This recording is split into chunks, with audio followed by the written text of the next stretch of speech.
The name of this workshop is Cleaning Up Our Wreckage. And I'd like to introduce our first speaker, Dwayne. My name's Dwayne, grateful recovering addict. Nervous. Give you a little background. I'm from the Gateway to Freedom area. It's the Central Atlantic region. I live in West Virginia. And it's that little piece of West Virginia that borders, like I can be in Maryland in 30 minutes and I can be in Virginia in 30 minutes, or I can go even farther north and be in Pennsylvania in like 45. So there's a lot of diversity in our area. It's a very small area. And speaking on cleaning up our wreckage, that's like steps 7, 8, and 9. So my clean date is September 10th, 2015. I have 4 years. And I wanted to go first. This man has 31. I don't want to follow this guy, right? So, but steps 7, 8, and 9. So I've been through this. I'm on my 3rd round of steps. And I like to keep in mind, like, there is no model for the recovering addict. So I only have my experience and what I've done with them so far. I feel very inexperienced with it, but I have done some work, and I know, like, I don't really know shit, but I've learned a lot, and only since coming here into the program. And so my little home group, it's like, we don't even have a stoplight in our town, but we have an NA meeting. And at the time, it's the only step working meeting in our area. And when I went in there, and I tell this all the time because I don't know, I like to tell it, but I remember sitting in that meeting and the big man like pushing this book in front of me, and I don't remember if it was the basic text, the step working guide, or what. He was just like, step 1, Dwayne, this is what we do. And I was just like, oh, okay, like this is what you do, then maybe I should too. So I didn't really know any other way because I didn't have a ride, and I didn't have a job, and I didn't have running water, and I was facing eviction. Like, I hadn't paid rent in probably a year at that point. I don't know how I didn't get put out, and it was even several months into recovery, before I even started to pay that back and managed not to get kicked out. I've been homeless before. I've been in jail institutions. I've changed states. I've changed drugs. Born in Baltimore, raised in Texas, and then some in Arkansas, and then I've moved around.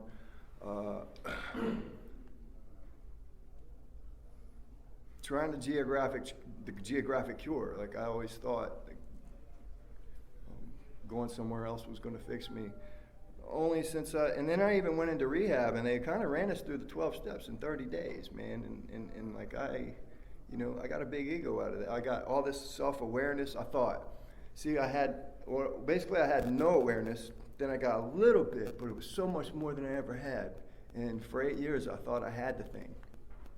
I had already suffered these bottoms, being homeless before, being curled up on a little piece of plywood, with only my jacket. I would turn the jacket around and put my arms through it so I could put the hood over my face and curl up on a piece of plywood, right? And for maybe a couple hours in the winter in Baltimore, just so I could get back up and go hustle again, like, I thought, like, the worst. I thought that when I came out of that, like, that it was the worst bottom I'd ever faced. Well, this time I didn't lose my home,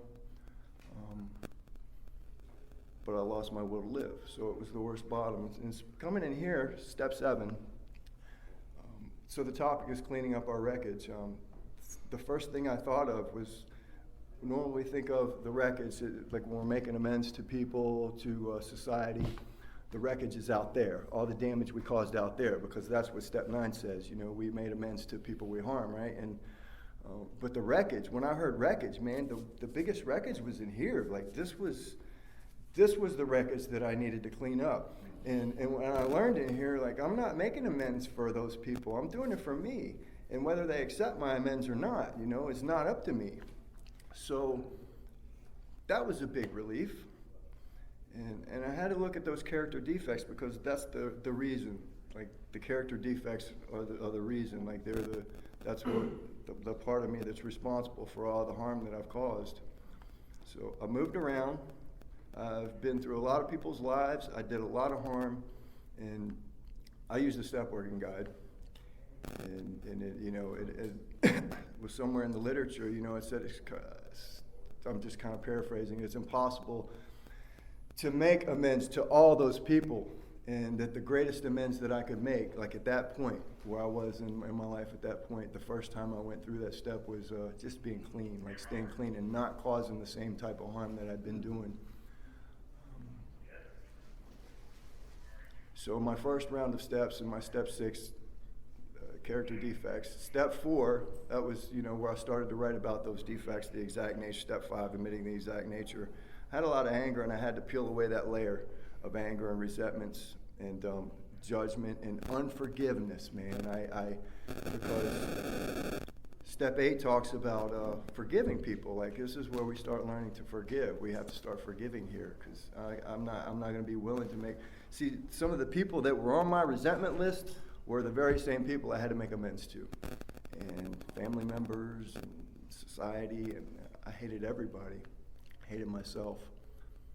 So the first time through, I was peeling away that anger, and I would put people on my list. My son was number 1, my sister, my brother. Well, my brother was also tops on my resentment list too. So becoming willing, I didn't do it perfectly. Again, I don't think there's any model for exactly how to do the steps either. But I wasn't going to sit. I was told, I'm not going to sit on step 8, or you're not willing to make, it says all, you're not willing to make amends to all of them, well, you can't go to step 9 then. Well, that was bullshit, because the way I was brought through the steps, it was basically keep it moving. Keep it moving, because we're not going to do this just once. And so I did that. My brother, all I had was anger and resentment and judgment for him, all the things he did to me, the way he made me feel. And I knew that would cause more harm if I had went and tried to make amends to him. I knew if I saw him, I didn't know if I was going to hug him or hit him. And I kind of let that one go. So that's going somewhere. I have a story about that. And I turned that one over to the God of my understanding, man. So the amends that I was able to make the very first time, some wreckage. I had to clean up some financial wreckage. And in my step work, I had this character defect of entitlement. And my grandparents had died.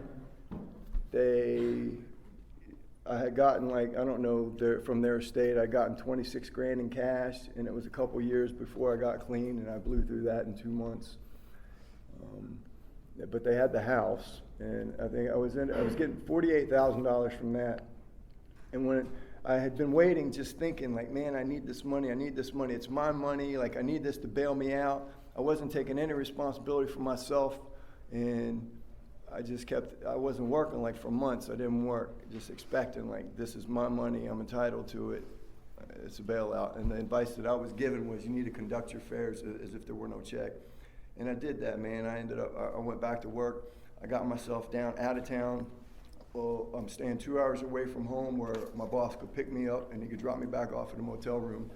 And I started to pay back some of that money on my own. And this was a God thing, man. I just believe that God put me in a place where I had to be stuck at home at that point for those months. I had to be not able to go anywhere, no money. I had to be where I was and learn how to appreciate it and realize I was getting what I needed. And then when I went back to work, and I think when I was spiritually prepared to do the right thing with this money, then the check came, and I got it. The house sold, the check came. And I was talking with my sponsor. I was like, I want to open up a business. And then there was this house for sale, $25,000, man, right in the town. That's cheap. I was like, I can own something. And he told me, he's like, you need to wait till winter. Hold off, on making a decision. And so I waited, and then what I ended up doing was paying back all those tens of thousands of dollars that I owed, man, after I wrote about it. I got the money before I wrote on step 9. But I'm just telling you, man, the wreckage inside of me, I just can't even tell you how freeing that was. I wasn't, my addict tendency, recovery won out that time, man. I believe my higher power won out in that situation, because I would have been looking for gratification, something to make me feel, like a man, because I felt I was below the floor. I had no dignity and no self-esteem, man, and it was so hard. Again, I'd given up my life. I tried to end it. that's a different story. But I paid that money back. It was like several $1,000s to my sister. Amends, like I wrote her this letter. It was another thing that I learned. I wrote her a letter, I wrote my son a letter. He was tops on my list. And after working through the second time in the steps, I realized, well, maybe I should not have like admitted every little, like every way that I harmed him, because all I really did was plant more seeds. But again, man, I don't know. I didn't do it perfectly, and it was this like this. This is a program for learning, right? There were some dead people on my amends list. I didn't get them the very first time. My mom, my dad, ex-fiance, or on my amends list, yeah. Did I say resentments or I don't know.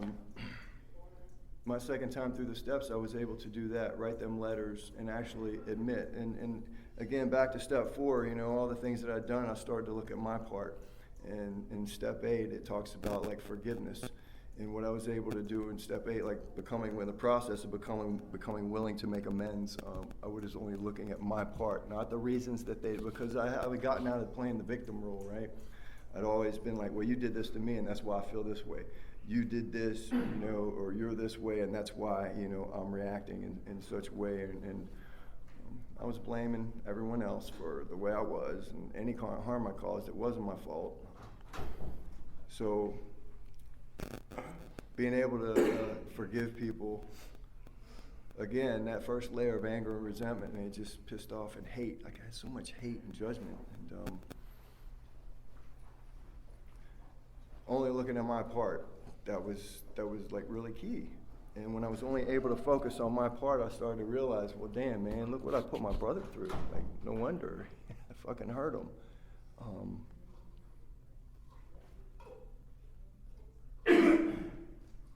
So I was able to forgive people. The toughest thing to do was to forgive myself. So the very first, again, the wreckage, man, like the greatest wreckage was inside of me. On my first time through on the 9th step, or 8th step, I didn't have myself on the list. And the second time I did I put myself last. The first time through, I put myself last on the list. By my second round of steps, I'm thinking like, I should be feeling a lot better. I should be doing a lot better, but I was moving so fast. And I remember, like, man, thank God for the predecessors, man. You got somebody that would come up here and share their experience, and they would tell me like, don't get too better too fast. And I think I was walking a fine line in doing that, man. I was moving. So the philosophy was keep it moving through the steps, but I believe I was moving so fast I wasn't able to process some certain things. I was missing some things. So the big one was making amends to myself. And on the second, 8th step, I was number 1 on the list. And I was doing all these things, that I thought were making my life. I was staying. Let me tell you, like, number 1, man, I stayed clean. Like through it all, whatever I did or didn't do right, I stayed clean. And that's the most important thing, because without that, I wouldn't have been able to continue and do anything. I wouldn't be here right now. I stayed clean. But the second time I was doing these things, I wasn't eating right. I wouldn't drink water. I would drink coffee all day, Monster drinks, energy drinks. I'm a tree climber, and I'm out there working in the heat, and like it's very physical when I'm out there working, and I got no water in me, and I'm just Monster drinks, and I'm cramping up. I'm like, it's not safe, It's not safe for your body to fail doing something like that. And I would just keep doing it. And it was addiction in another form, it was the disease in another form. And only, like, thank goodness I got to a second round of steps, and hopefully, I'll get through a third and another and another. God willing, I'll stay around and be clean and keep working and getting better. But that second round, when I had to really focus and put it on paper, like that was the key. Like I had to put it on paper, those things that I was doing to myself. I'm smoking too much. I'm refusing to sleep. I'm not putting water in my body. I'm putting all these poisons in my body. So I got a lot. I heard like last night they were talking about contradictions in our lives, and I got so many of those contradictions, man. Because on one hand, like I'm all worried about my health. I'm worried about like being physically healthy, being able to do my job, there's a certain amount of dignity that comes with that. And on the other hand, man, I'm self-loathing, self-sabotage, self-pity. I will like just consciously destroy myself. You tell me like you should cut those drinks out, I'll drink too. You tell me like, do you really have to smoke a cigarette? I'm gonna go smoke too. Like that's the addict. I mean, that's the rebel in me, man. Like, and so yeah, I got a lot more work to do. But amends. The point was making amends to myself. So, in step 7, it talks about we ask ask God to remove these defects of character, right? It didn't work for me to just pray it away. And the step working guide led me through some things, and it said in there, it said, while there is a need to ask God to remove our defects of character, there's also a need to practice spiritual principles in place of defects. And that was really key for me. So, not that I twisted it, I did that, but I also did some other things. For all the ways I was, and then I don't know, if you want to label some of these things as defects, but again, I was told this is my recovery, and so it was like my step work and the way I understood it. And so I had in there, not taking care of myself was defective, not taking care of what I have, not taking care of myself, all these things that I was doing, the self-pity, the self-loathing, the ways I was hurting myself, self-sabotage. And it came out in these forms, and I had to identify all the things that I was doing that were not good for me, and then I had to write the opposite. And it wasn't just a one-word spiritual principle for some of them. Some of it was, you're having trouble sleeping at night? What could I do different? Not drink coffee all the way up and before bed? Guess what? I still do that, but I'm aware now, right? I can't do anything without the awareness. Now, some things I did start doing right. I cut down on the coffee. I started drinking more water. I wasn't eating right. I wouldn't even eat. I started to eat. I started to take my vitamins. I started going to the gym. So there were some things I was able to do, and it really helped my spirit, man, because this is a spiritual program. Like, I don't think spiritual is like God. It's my spirit, man. Like, it's this, the shit that's inside of me. And then I seek help with that, in a spiritual way. I seek spiritual help. And so besides praying, I had to actually do some things. And like the basic text says, that recovery is an active change in our ideas and attitudes. So active was the key word in there for me. It means I had to do some things. See, I got the disease. When I say that, I got the disease saying, look at all the things that you don't do. And then I have to consciously remind myself, man, look at the shit you've been doing. So sometimes I don't feel worthy of carrying a message. I think that's my disease telling me, like, I haven't done anything, I don't know, I don't measure up. Like, it's so common. I heard it last night. It's just so common. I'm not going to be good enough. I didn't do this good enough. I didn't do it right. I don't have enough clean time to be sharing on this, and I heard a guy share, it was another thing. Again, thank God for the predecessors who share their experience. And the guy, he stood up there and said, and I heard it was actually this AVCNA convention. It was our region convention. It was in January. And he said, do you want to share for freedom or do you want to share for effect? And that convention, this was just my perception. That convention, I heard so many people up there trying to be entertaining and make me laugh. And it was great. I love laughing. I do. I love laughing. But I don't remember any recovery out of that, really. Or they're up there, people, I feel like they're overemphasizing, they're trying to be extra dramatic, and they're trying to really make an impression, and I get focused on that and not on the words that they're saying, and not the message. And so for me, I thought, I was really nervous about coming in here and doing this, and again, having doubt, like, do I even have a message? It's going to be a mess. I'm going to be all over the place. But I thought about what that guy said about sharing for freedom. So in the meetings, sometimes we share some things that we need to hear ourselves. It's just like writing things down on paper. Sometimes I can like, it talks about the 4 steps. We can think about it, contemplate, where we can think about it, ponder, or however, but no, like, until we write it down, like, we got to get it written. Like, it needs to be written. So I can think about a lot of things that I need to do in a lot of my recovery, but until I put it out there into the universe and talk about it, there's some extra freedom, and it helps clean up some of that more wreckage inside of me.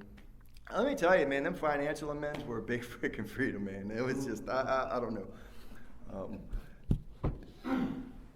I don't know if I'm gonna make 30 minutes, but let me tell you, man, like, as a result of that, like, not wanting to, like, all right, so I wasn't trying to get, like, self-satisfaction.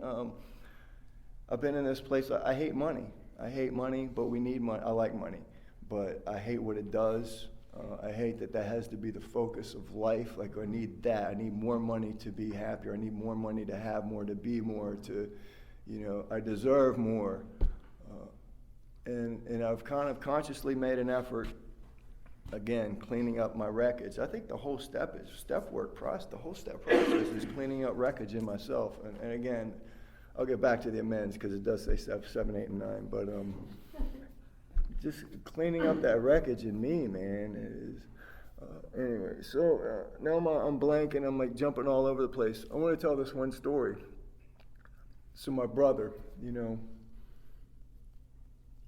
I was shooting dope again, and he had told me, bro, if you ever go back, he's seen me go through it.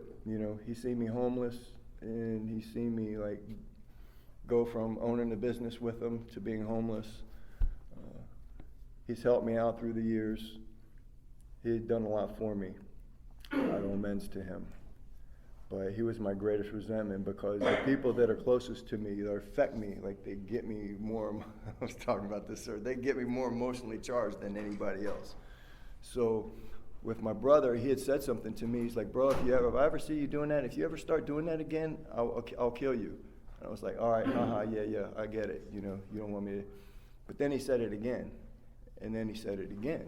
And I thought, and he's fucking crazy, right? And he carries a gun with him all the time, right? And I'm like, really? And I watched him like with his other brother. He said my half brother, but his other half brother, I watched him try to stab him, in a heated moment. And I'm like, wait a minute, man. I'm starting to think this dude really means it. And I start getting like, really? And now I'm getting pissed. Like, that's the threat in my life. That's the worst. I can beat myself up, but don't anybody else do it. I can't, because, like, for real, you know what I mean? Then I love myself, right? Yeah, like, no, you don't. And so, but my brother, what kept saying these things to me, right? And the whole time I was getting high, right? And he tried to help me out at the end. And so, the very last thing that we had done, like, he had gone out of his way to take me to work so I could get some money, and I would go home and use it and buy some more dope, and then we'd do it again, and then that one day, man, and it was a simple thing, and he accused me of not giving him, not giving him as much money as he thought I owed him. And it was so stupid, and that was the point. I remember it, and that was the decision. I decided to end my life, and I went home, and I wrote this letter, and it talked about my sister and my son, and I left him out of it, and I was pissed at him. And it was like I was blaming him, like, you're the reason, because that was the straw that broke the camel's back. And so, like, this whole thing was kind of, I placed some blame on him. I was not going to forgive him. And I put my lights out, and they brought me back, and I was on life support for 2 days, and they didn't know if I was going to live. But I was 8 days in the hospital. And when I got out, I called him up, and I was like, guess what? I ain't fucking dead, and if you want it done, you're going to have to come do it yourself. And I was just waiting for him, because I was still thinking of ways to die. You know how you think about, like, okay, I don't know, maybe you don't know, but I was thinking of ways to die, death by, like, suicide by cop. I didn't have a gun. I was thinking, jump off this bridge into this river, maybe I'll live, or, I jump off this cliff, maybe I'll live and be busted up. That's not a good idea. And I was like, but my venge, like the unforgiving, being vengeful, man, I was thinking my brother, like, maybe he'll come with his gun. Maybe I'll make him shoot me. And that was a very dark place to go. But he didn't talk to me again, and for 3 years, he lives 8 miles down the road from me, and this is West Virginia in the hills, so that's close. And I didn't call him, I was afraid to go on his property. I refused to go and try and make amends to him, so I wasn't exactly willing, because I knew, like, if I had tried to force it and do it on my own, and step 3 is a big one, like turning it over to God, turning my will over, and then also, like, when it says, except when to do so, we made amends, except when to do so would injure them or others. It could have injured both of us. Again, I didn't know if I was going to hug him or hit him. So one day, my son, he comes into town, his truck's broke down, it's over on my sponsor's property, he needs it moved. My son comes down, he needs to use my truck, but he needs to go use my brother's trailer and put this truck on the trailer and then haul it up this mountain to my brother's place. So it's raining that day, and I'm thinking of my son. Like, I wasn't thinking at all about my brother. It was God's will. I did something. I was outside of myself, thinking of someone else's safety first, my son's. He was going to hook this trailer up, take it down the mountain, get this truck and haul it up, all this weight, and he's inexperienced driving a trailer. And I thought, man, I stepped out of myself, man. And I'm like, I'm going to go on the property and we're going to hook up this trailer and I'm going to drive it up this mountain, And I did that. And when I got there, my brother was just like, he looked at me, and step 8, I haven't said much about step 8, but step 8 talks about, like, okay, forgiveness. I think step 9, one of them is humility. Humility was a big one, humility. And my brother, his first words to me, he was like, he says, you and me are going to have to go around. He said, just one round, right? And if I'd have been in that vengeful place, if I'd have been, unforgiving, if I'd have been, like, still angry at him, I'd have been like, let's get this fucking down. I've been waiting for this. But I put my head down, right? And I remember it, man, clearly. I put my head down, looked up, and I was like, I don't have to win anything, bro. And that was what I said to him. The amends process started. I still owe him a lot of amends, and I still have some things that I'm battling with there because I've seen him again, and he wants to be touchy-feely, right? He wants to, like, poke me and act like play fight, but I'm still at a point, like, you touch me, man, I'm like, I'm not feeling playful, Like, especially with, again, people closer to me get me, they affect me on a deeper level, and but I just feel like that was a God's will thing. It was the way it happened.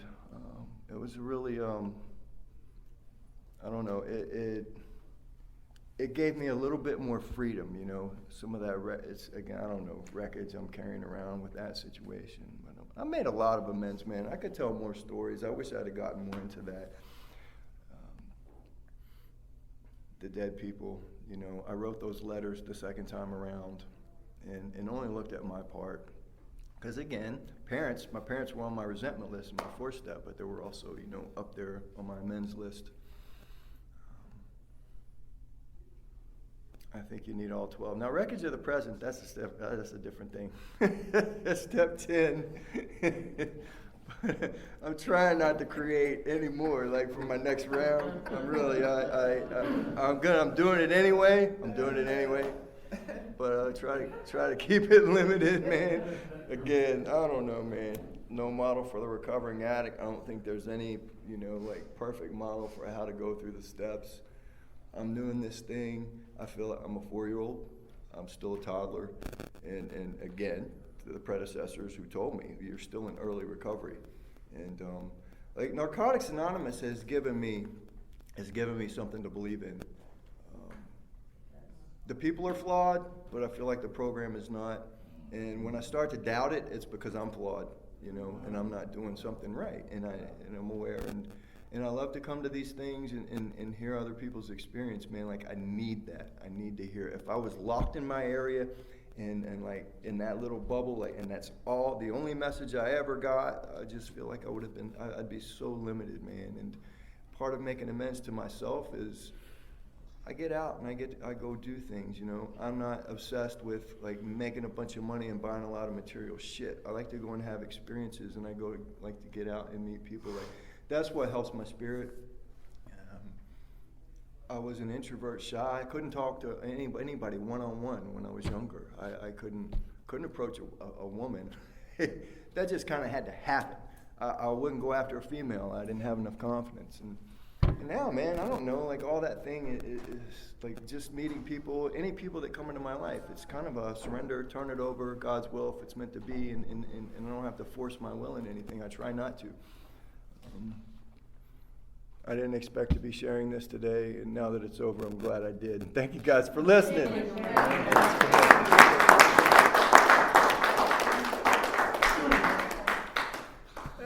don't think I'm going to make it 30 minutes. So full of shit. I'm an addict. My name is Michael. Michael. First of all, I want to thank God for allowing us to be here. Because this is a we, not a me program. And if it wasn't for you, I wouldn't know how to do this thing a day at a time. And I thank you, like he was just talking about. I love my predecessors. Those who kept the doors open so a sick individual like me had a place to come and get the help that I truly needed. You know,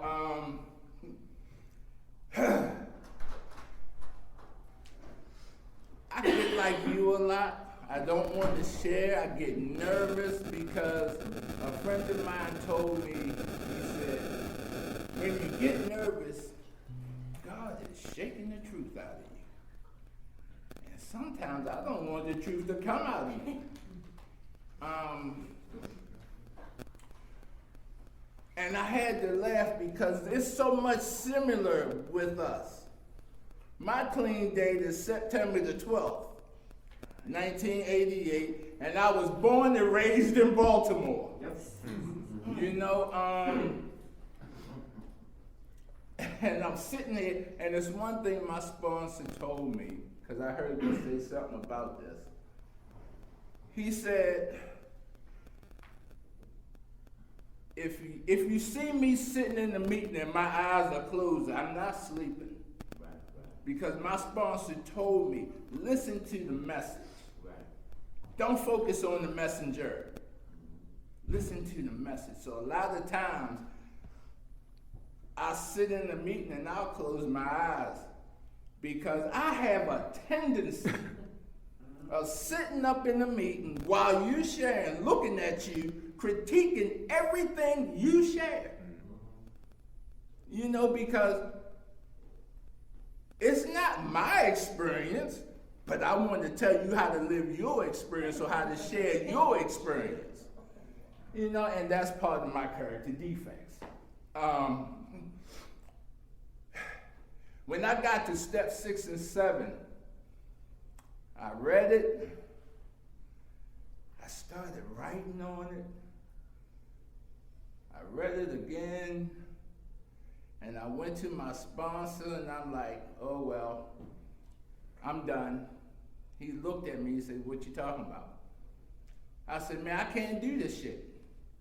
He said, oh, and if anybody got a problem with language, I will pray for you. Because I don't. Because you may get an MF every now and then. But I said, man, I'm done. I can't do this. He said, what do you mean? I said, this 6 and 7 step is asking me to become perfect.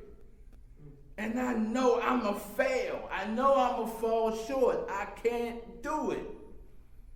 And he just looked at me and said,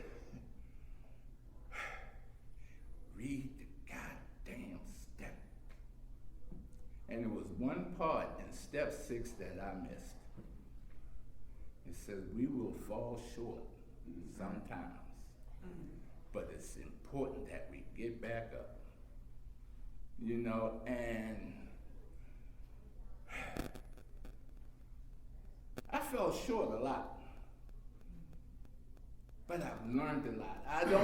I try not to make the same mistakes over and over again, expecting something different to come of it, because y'all told me that was insanity. You know, I know that my shortcomings, I can't do anything about them. I can't remove them. That's why I pray and I ask God to remove my shortcomings, because, and it's like whenever I do that, it's like, what are you trying to do? They just like bombard me. The shortcomings just start coming left and right, and I have to face them. I have to confront them, and for once in my life, I'm learning how to face life situations instead of running from them. You know, I don't know about any of y'all, but one of my character defects is that I will lie. For no reason. And sometimes I will tell the lie so good that I will believe it my damn self. And that's the thing, I would tell a lie and it's like, 3 days later, I'm like, damn, when did that happen? You know, because I've gotten so good at being that manipulative, lying motherfucker that I was when I was out there.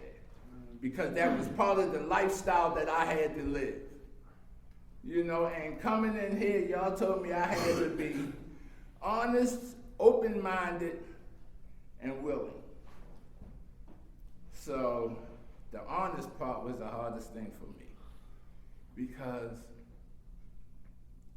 sometimes today, 31 years clean, like he pointed out, a lie will form, and it will start to come out until I catch it. You know, it's like a force of habit. When you do something for so long, it becomes habit.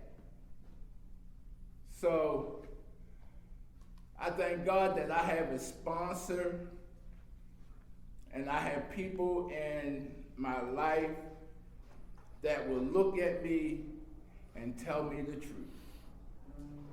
You know, I had my best friend is like, I don't really give a shit about your baby ass feelings, but I care a whole hell of a lot about your life. So I'm gonna tell you what you need to hear and not what you want to hear. You know, when I talked to Troy about doing this meeting, I was like, man, look, Troy, you're paying me back for me getting you to do something in Alabama. I said, you holding on to a goddamn resentment. But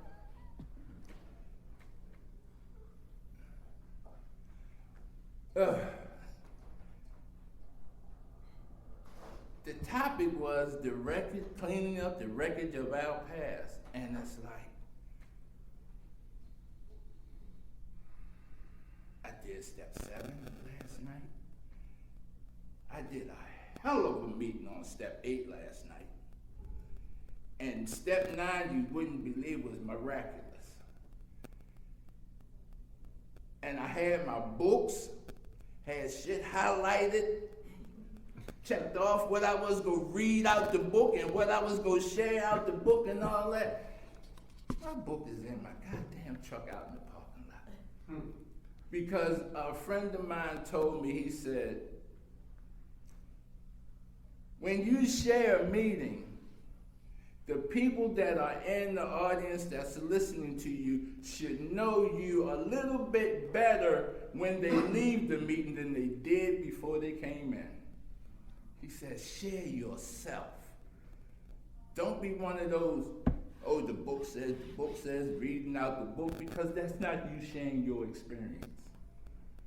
So I have to share my experience. And sharing my experience, when I got to the 8th step, I read the 8th step, I wrote it out, I made my list, I took it to my sponsor and I handed it to him. He took it, he looked at it, he balled it up, do it again. I'm like, hey.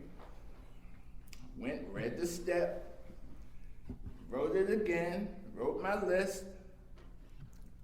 About 2 weeks later, took it to him, gave it to him, he looked at it, balled it up, threw it in the trash. He said, do it again. I'm like, look, motherfucker, I ain't doing all this reading and writing just so you to ball shit up and throw it away. I said, tell me, what am I doing wrong? He said, read the step. He said, don't put anything else into it but what the step asks you to do. Right. Do simply what the step asks you to do. Go back, I read the step carefully. Because see, all through school, I have a thing where I can't read something once, maybe not even twice, and understand what it's saying. I may have to read it 3 or 4 times before I can comprehend what it's trying to tell me. So I had to read this 8th step 4 or 5 times before I realized it said, make a list of all, that little 3-letter word, all people you at home.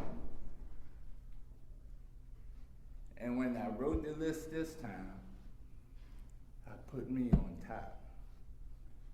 Because y'all told me I hung myself the most. You know, I may have taken advantage of somebody. I may have screwed over some people. I may have hurt some people, but I hurt me the most. So I put me on top of that list. And when I took it to him, he looked at it. He said, you're getting closer. What the fuck up? What now? He said, I'm not going to make you right. I'm just going to tell you.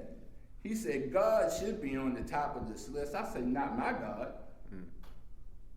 He looked at me and he said, what do you mean? I said, if I could hurt my God, then I need to find a new God. Because my God is all powerful, all knowing. And if I could hurt him, I'd need another God. And he just looked at me. He said, damn, some are sicker than others. I said, well, this is my experience. This is how I feel, because if I don't do what I need to do for me to stay around here, God ain't gonna mean shit to me. Because I'm gonna be back out there in the back alley with that paper bag, with that fifth of riches or Thunderbird, and I'm gonna be using.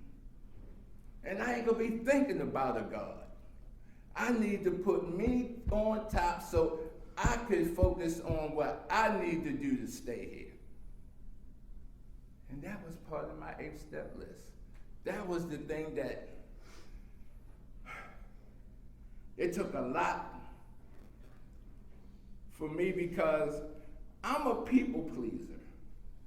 I want to do what y'all want me to do, the way y'all want me to do it. And it took a lot for me to stand up there and, I ain't gonna say fight, I just say have a heated discussion with my sponsor. You know, because he felt one way and I felt another way. So he says, all right, this is your list. And like he said, there's no perfect way to work the steps. You know, because what I do, what keeps me clean may make you use, and what keeps you clean may make me use. I used to hear a whole lot of shit when I first came around. You know, that I don't hear no more.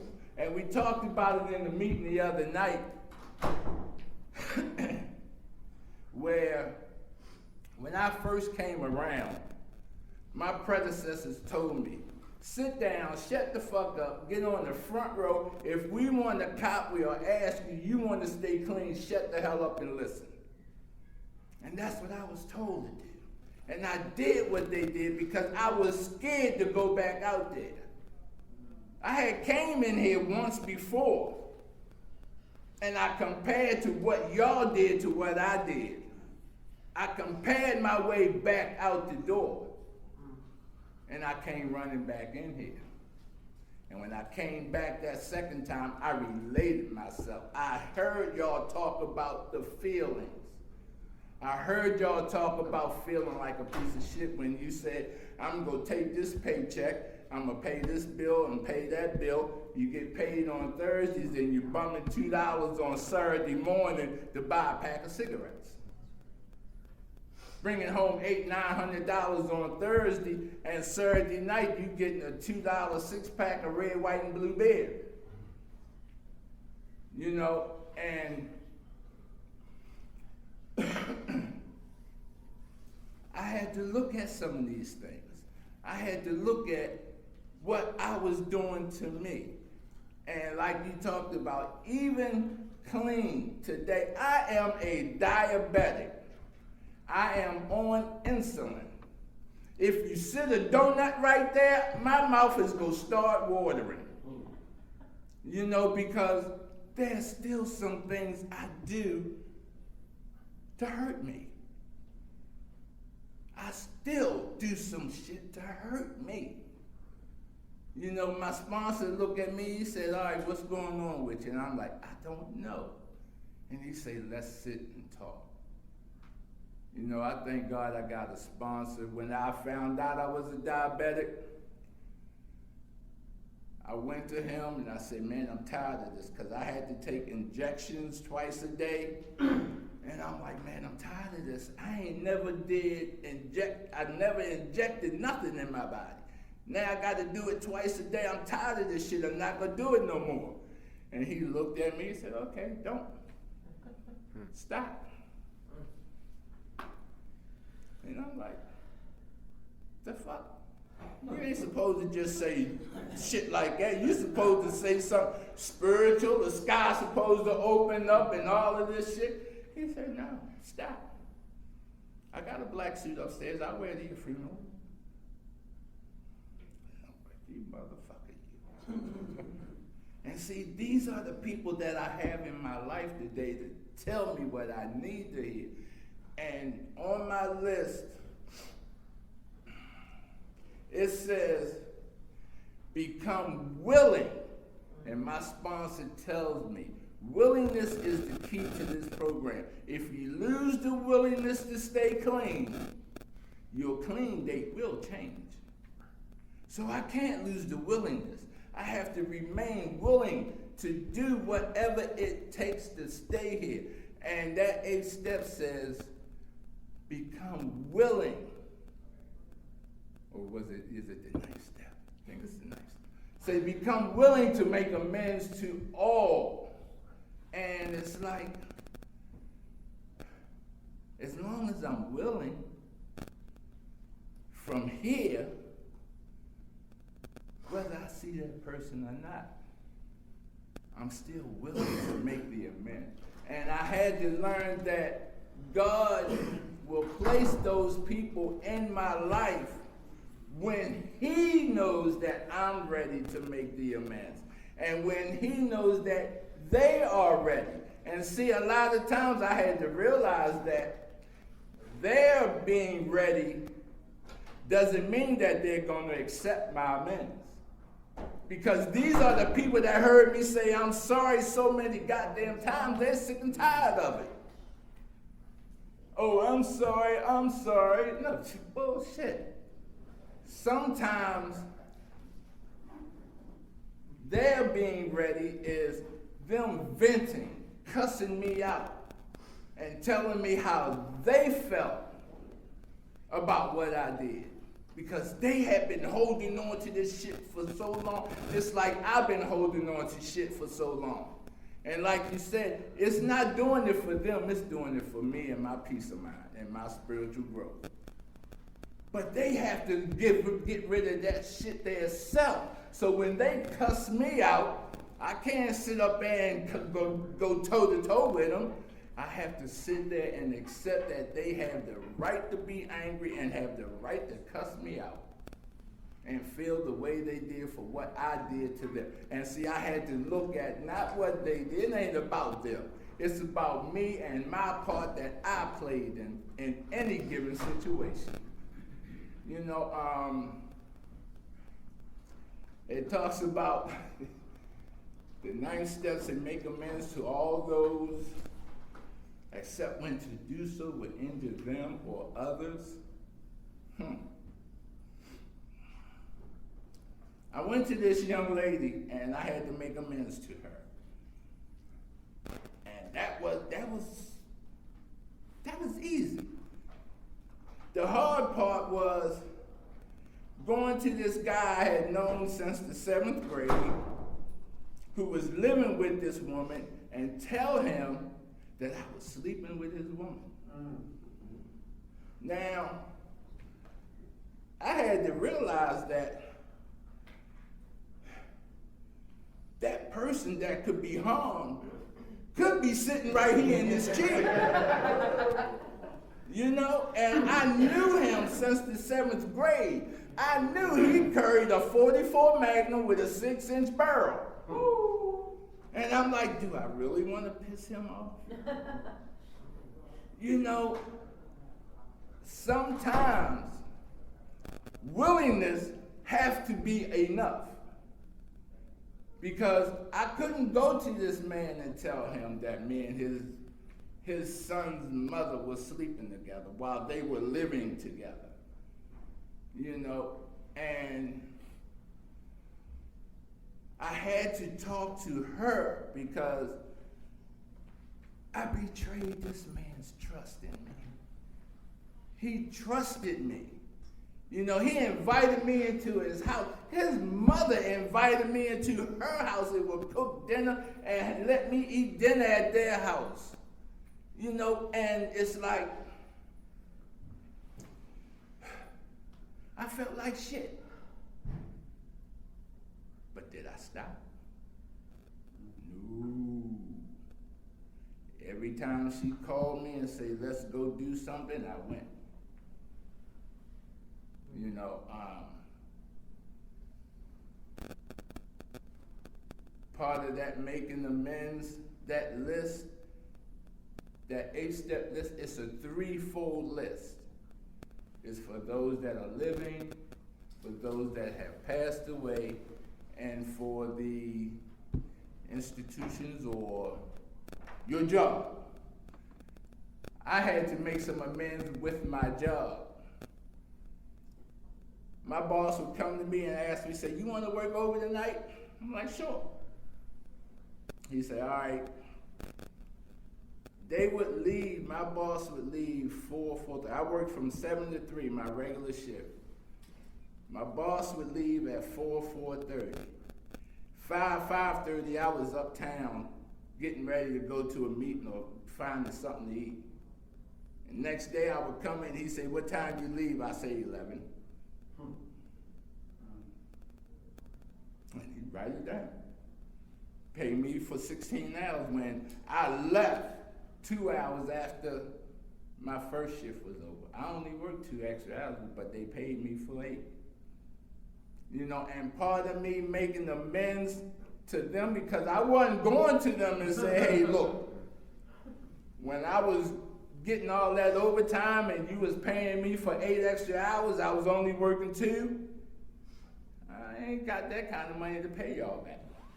Because at the time my regular pay was $23 an hour. So time and a half was up to 30-something. I ain't got that kind of money to pay them back.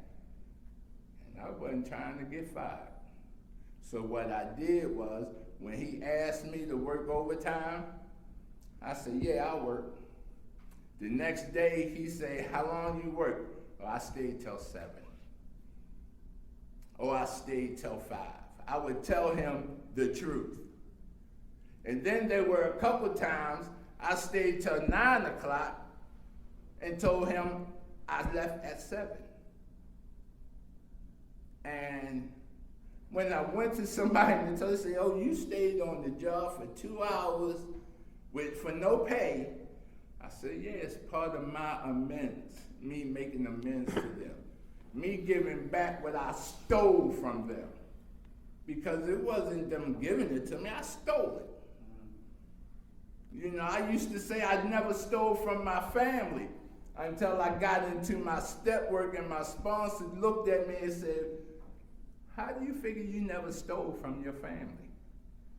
How many nights did your mother and your grandmother sit on the side of the bed, couldn't go to sleep because they ain't know whether your ass was alive or dead? How many nights did she roll around in the bed waiting to get that phone call saying your son has been shot? Or, Mom, can you come get me out of jail? I would do that quick and I would cry in a heartbeat. Mommy, come get me. And when anytime, most of the time I called my mother by her first name. But when I was in jail and I wanted, Mommy, Mommy, please come get me. You know, I robbed them of their peace. You know, so they were part of that list, and part of that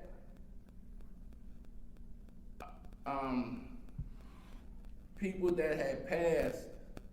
A guy told me when I was in treatment the first time, he said, if you want to, what you need to do is, like he said, write a letter. Write a letter to your mother. Express all the feelings that you have, all the anger, all the frustration, all the hatred. And I did all of that. And I thought I was doing something. I did that. I took it to her gravesite and I put it on her grave. And I went to my sister and I told her what I did. And she looked at me and she said, so I've been doing that ever since she passed away. And I'm like, damn. Here she's been doing this, and I'm thinking I'm doing something. My baby sister, when she was the first one I made amends to, and me and her sitting in the house, and we talking, and she's sitting there, and she starts smiling. I'm like, what the hell are you laughing at? She said, oh, you doing a 9th step, ain't you? I'm like, what the hell you know about a 9th step? She said, I had to do a report in school on the 12-step program, so I know what the steps are about, and you're doing a 9th step. She said, God damn, go ahead. And this was the sister that when our mother passed, I got a Social Security check for her every month.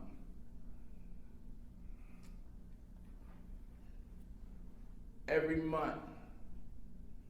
Now, I told y'all how much I was making on my job. Every month, I would give her $10 and say, have fun. She came to me one year. She had holes in her shoes big as the bottom of this bottle.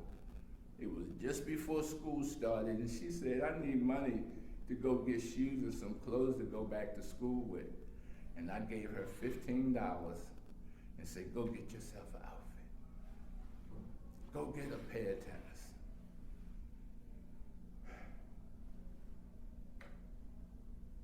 And I had to sit there and look at her and tell her about the disease of addiction and what I was going through. And we sat there and we cried together. And then we did a little laughing too at the end. You know, because she looked at me and she said, if it wasn't for you and what you did to keep the family